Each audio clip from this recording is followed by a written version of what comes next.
अस्सलाम वालेकुम, मेरा नाम है सारा और वेलकम टू माय चैनल। इस चैनल पे मैं बात करूँगी होम मेकिंग की, हाउसवाइफ्स की, उनकी डेली लाइफ्स, उनकी रूटीन लाइफ्स और होम स्कूलिंग पर। चलिए स्टार्ट करते हैं होम स्कूलिंग से कि होम स्कूलिंग है क्या। होम स्कूलिंग का मतलब ये है कि आप बच्चों को अपने घर में ही पढ़ा रही हैं और बच्चों को स्कूल नहीं भेज रही है। बच्चे कोई ख़ास तरह का करिकुलम या सिलेबस फॉलो नहीं कर रहे हैं, बल्कि वो अपनी मदर्स के साथ या जो भी उनका जो भी गार्डियन है या जो भी गाइडेंस दे रही हैं वो उनके साथ ही पढ़ रहे हैं और सीख रहे हैं।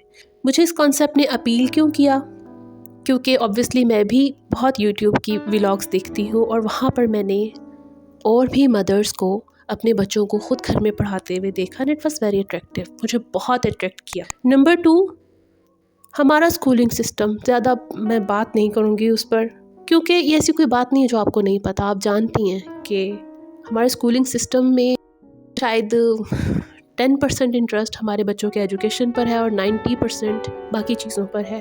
तो मेरे लिए ये बात बहुत अजीब थी। तो इस वजह से भी मुझे ये बहुत अट्रैक्ट किया सिस्टम कि मैं बच्चों को ख़ुद घर बिठाकर पढ़ाऊँ। थर्ड पॉइंट हो सकता है कि मेरे बच्चों ने मुझे आगे से बहुत अच्छा रिस्पॉन्स दिया। एक ऐसा हमारी लाइफ में एक फ़ेज़ आया जिसमें आप कह सकती हैं कि हमें थोड़े से 1-2 शिफ्टिंग करनी पड़ी। मुझे और मेरे हस्बैंड को कुछ ऐसे टफ़ डिसीजंस लेने पड़े और उस दौरान बच्चों की स्कूलिंग थोड़ी सी डिस्टर्ब हुई मेरे लिहाज से कि मेरे बच्चों की तालीम बहुत डिस्टर्ब हो रही है। अब मैंने जगह शिफ्ट करनी है और नई जगह पे नए स्कूल में, तो मैंने कुछ अरसे के लिए उनको फिर स्कूल नहीं भेजा। अच्छा, इस दौरान मुझे लगा मैं बच्चों को बहुत हर्ट कर रही हूँ, बच्चों को बहुत नुकसान हो रहा है। लेकिन जब मैंने उनको घर बैठकर वो 4 से 5 माह पढ़ाया, उसके बाद जो मैंने रिजल्ट्स देखे they were amazing, they were appalling basically. क्योंकि मेरे बच्चों ने मुझे क्वेश्चन करने स्टार्ट कर दिए। They were thinking, they were talking, they were asking me. मुझे बहुत अच्छा लगा कि मेरे बच्चे कि वो मुझसे सवाल पूछते थे हर चीज़ के बारे में। वो क्यूरियस हो गए थे, जो वो पहले नहीं करते थे।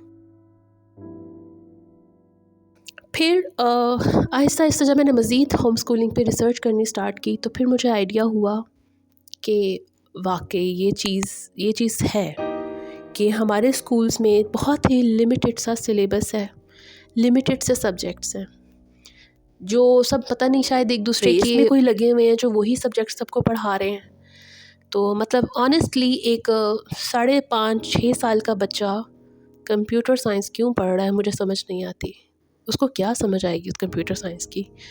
दूसरे नंबर पे बहुत सारे सब्जेक्ट्स हैं, जैसे म्यूज़िक हो गया, जैसे होम इकोनॉमिक्स हो गई, जैसे लिटरेचर, स्टोरी टेलिंग या स्टोरी रीडिंग या पोइम्स राइटिंग। ये क्यों नहीं पढ़ाते हमारे बच्चों को। मेरा बेटा एक पीजी क्लास में है और उसकी टीचर उसको 3 पोइम्स के अलावा उसने उसको कोई पोइम नहीं सिखाई और वो पढ़ता भी नहीं और वो राइम तो करता ही नहीं है। तो ये चीज़ें मुझे इतना मुझे इतना दुख हुआ इन चीज़ों से कि शायद मेरा स्कूल, मुझे फ़ील हुआ कि मेरा स्कूल ही शायद कुछ इतना अच्छा नहीं है, क्योंकि मैं एक मीडियम से लेवल पे स्कूल में बच्चों को भेजती हूँ, कोई हाई फाई स्कूल नहीं है। तो लेकिन जब मैंने फिर अपने इर्द गिर्द जितने भी पेरेंट्स मेरे आसपास मेरी लोकेलिटी में थे या जितने भी मेरे रिलेटिव्स हैं, जब मैंने उनसे बात की तो कुछ मेरे ही तरह की बातें उन्होंने भी मेरे साथ की। हालांकि उनमें से काफ़ी फैमिलीज़ ऐसी हैं जिनके बच्चे बहुत अच्छे स्कूल्स में भी जा रहे हैं। कुछ फैमिलीज़ ऐसी हैं जिनके बच्चे थोड़े से मतलब कम दर्जे के स्कूल में जा रहे थे, लेकिन उनके पेरेंट्स की और मेरी बहुत सारी चीज़ें थी जो हम लोग आपस में एक दूसरे के साथ रिजेंबल कर रहे थे बेसिकली। होम स्कूलिंग का एक जो और बेनिफिट मुझे हुआ, जो मुझे बहुत ही ज़्यादा जिसने मुझे अपील किया, वो मेरे बच्चों के साथ बॉन्डिंग थी। मैं अपने बच्चों को अपनी डेली लाइफ में चीज़ों को देखते हुए समझाना शुरू कर रही थी, क्योंकि मुझे समझ आ रहा था कि उनके साथ प्रॉब्लम क्या है, उनको क्या समझ नहीं आ रहा।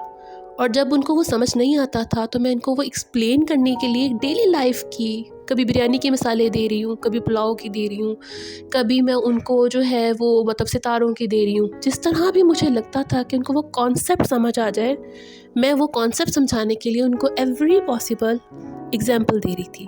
सेकेंडली, हमारी बच्चों के साथ बॉन्डिंग बहुत अच्छी हो रही थी। मैं अपने बच्चों को अंडरस्टैंड कर रही थी, मेरे बच्चे मुझे अंडरस्टैंड कर रहे थे। एंड आई थिंक वो एक रिस्पेक्टफुल लव का जो एक रिलेशन होता है, बहुत मजबूत हो रहा था मेरा मेरे बच्चों के साथ। वो मुझे रिस्पेक्ट दे रहे थे और मैं उनकी नज़र में जस्ट एक मदर नहीं हूँ, बल्कि अब एक अच्छी टीचर भी हूँ। एक रिस्पेक्ट के साथ साथ एक पॉजिटिव वे में एक रोब भी है मेरा उन पर कि हमारी मम्मा शी नोज थिंग्स, उनको पता है, she is a better teacher. तो I think it's a good thing, they know me better now.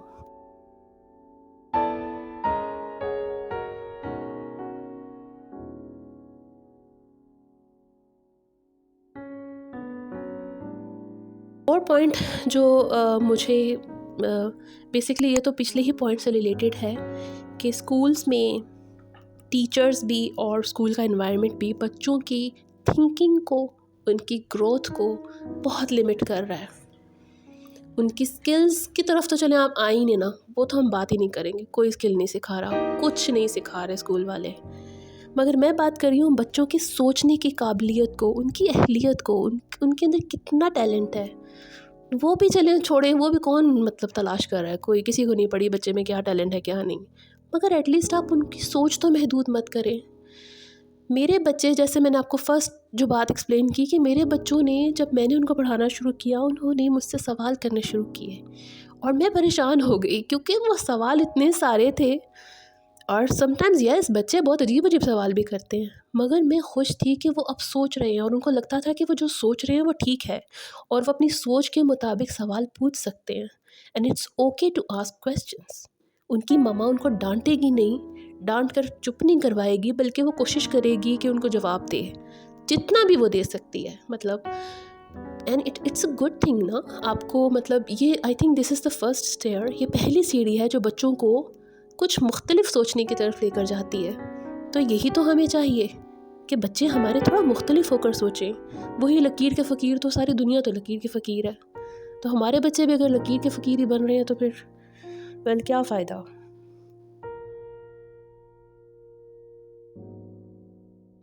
The days I was a student, मेरा ब्रेन बड़ा शार्प होता था, लेकिन अब जो है ना लाइक बस थोड़ा मैं हो गई हूँ और टाइम गुजर रहा है और बस अब मैं बूढ़ी हो रही हूँ। The day I started home schooling I felt like a student again.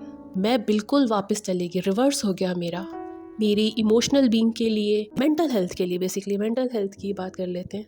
Home schooling बहुत अच्छी थी, मैं बच्चों के साथ इन्वॉल्व हो रही हूँ, मैं उनके साथ लर्न कर रही हूँ। बड़ा बेसिक कॉन्सेप्ट मैंने भी सीखे जो मुझे लगता था कि मुश्किल कॉन्सेप्ट थे, लेकिन मतलब जब मैंने बच्चों को पढ़ाना शुरू किया तो वो तो पढ़ ही रहे थे, मैं खुद भी पढ़ रही हूँ।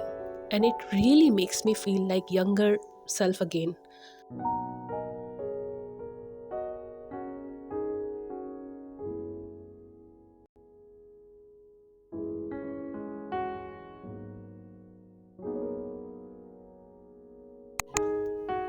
जहाँ तक फाइनेंस की बात है तो स्कूल, सारे ही स्कूल बहुत महंगे पड़ते हैं।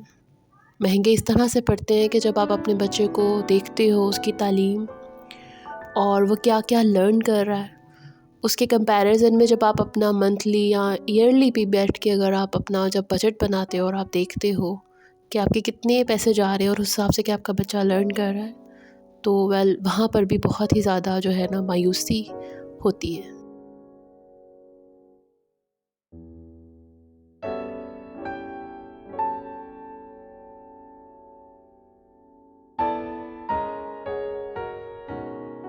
दीज आर सम पॉइंट्स जो मुझे लगता है कि they are worth talking and discussing. तो बाकी ये भी है कि आई टोटली एग्री कि होम स्कूलिंग सबको जो है वो नहीं ठीक लगेगी। काफ़ी सारी मदर्स होंगी जो इस बात को नहीं समझेंगी सही, कुछ जो मतलब जो जॉब करती हैं, कुछ की कुछ और ज़िम्मेदारियाँ होंगी, ज़ाहिर बात है कुछ जॉइंट फैमिली में रहती हैं और उनके लिए ये चीज़ इतनी इजी नहीं होगी। आई टोटली अंडरस्टैंड, लेकिन मेरी भी एक जर्नी है और मैं भी लर्न कर रही हूँ और साथ साथ जो है मैं इस चीज़ को यानी कि अडॉप्ट करने की और बेहतर चीज़ों को अडॉप्ट करने की और ना अपनी रूटीन का हिस्सा बनाने की कोशिश कर रही हूँ। Another problem is socializing. Socialising इस तरह से भी हो सकती थी कि मैं अपने बच्चों को तैयार करके रेडी करके उनको डिफरेंट जगहों पर ले जाऊँ, जैसे पार्क्स हो गए, कोई भी नेबरहुड में कोई भी जगह हो गई। अपने घर के सामने हमने एक झूला रखा हुआ है, हम समटाइम्स वहाँ पे बैठ के पढ़ना शुरू कर देते हैं। तो बच्चों के लिए एक माहौल चेंज हो जाता है और ऑब्वियसली नेबर से आप बच्चों को प्लीज़ कहें कि सोशलाइज़ हों, वहाँ पर फ्रेंड्स बनाएं, अपने नेबर्स को अहमियत देना शुरू करें, नहीं दे रहे हैं हम आजकल। तो वो भी चीज़ अच्छी हो गई कि बच्चों की फ्रेंडशिप भी हो गई। तो होपफुली ये चीज़ें भी कवर हो गई। Thank you so much for listening to the video. तो मिलते हैं इंशाल्लाह next week. Please do subscribe and comment and like the video. मुझे अच्छा लगेगा और मुझे बहुत मोटिवेशन मिलेगी मज़ीद काम करने की। तो टिल देन, अल्लाह हाफ़िज़।